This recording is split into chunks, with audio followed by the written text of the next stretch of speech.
Okay, episode 6 of Lower Decks, called Hear All, Trust Nothing, after this.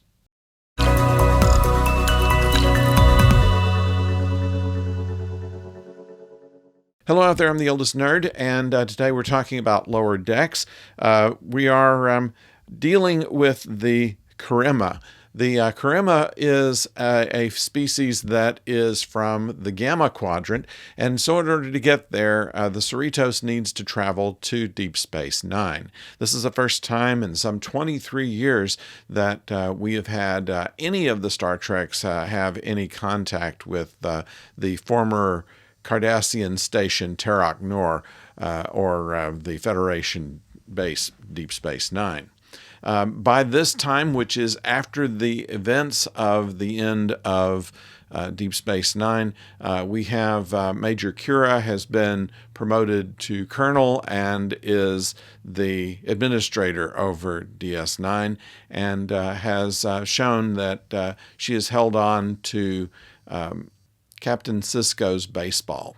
There are a number of other and thousand of Easter eggs in this episode, and the biggest one, of course, is Quark's bar, the promenade, the slow progression around the space station in the opening theme. All of these things are put up for humor, and while we don't see Mariner much down on Deep Space Nine herself, the B story of her trying to work on the relationship with the Andorian who at one time she decided she didn't like, and then they found out that their feelings actually were more of a romantic nature, and she's trying to meet friends and try and fit in. Not something that Mariner is accustomed to doing. It's taken her well out of her comfort zone, and that's dealt with in this episode as well. But meantime, down on Deep Space Nine, a lot of things happen in Quark's bar, and we have Armin Shimmerman doing the voice of Quark as well, and Kira Nerys, who is voiced by Nana Visitor. Now, what goes on in Quark's bar, which seems to be the center of the A story, is that this delegation of Karemma are very interested in what Quark is doing, and Quark is being, even for himself, unusually evasive. We don't know if he is aware of some criminality on one part, or if there's some criminality on Quark's part, but I would know where to put your money on that if you were to do. Meanwhile, Boimler has brought a small amount of latinum with him and has decided to try the Dabo tables and has become amazingly adept at it, and how they resolve that in the end is also rather interesting, and well in keeping with Star Trek ideals, I might add. And the main B story is Tendi and Rutherford together again, and they are encountering another Orion.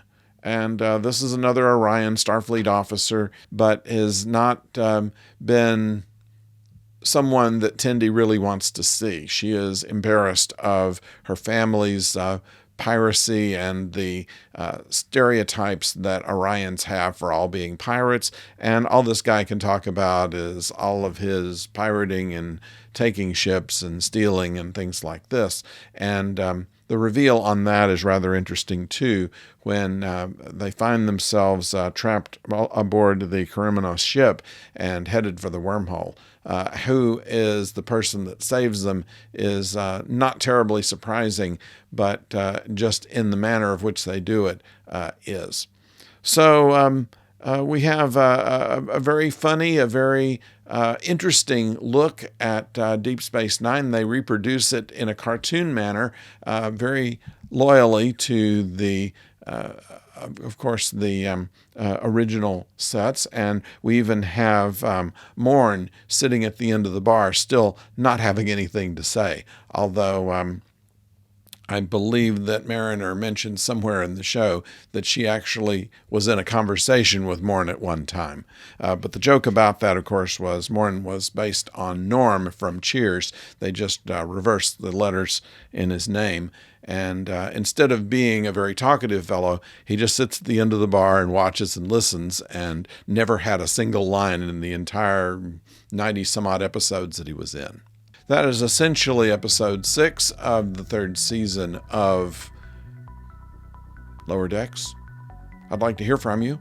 Please let me know in the comments below what you thought of this. And, of course, be sure that you are subscribed to this channel and ring the bell if you haven't, in order to know when the next video is coming your way. We try to do these about once a week and give you a couple of things to look at.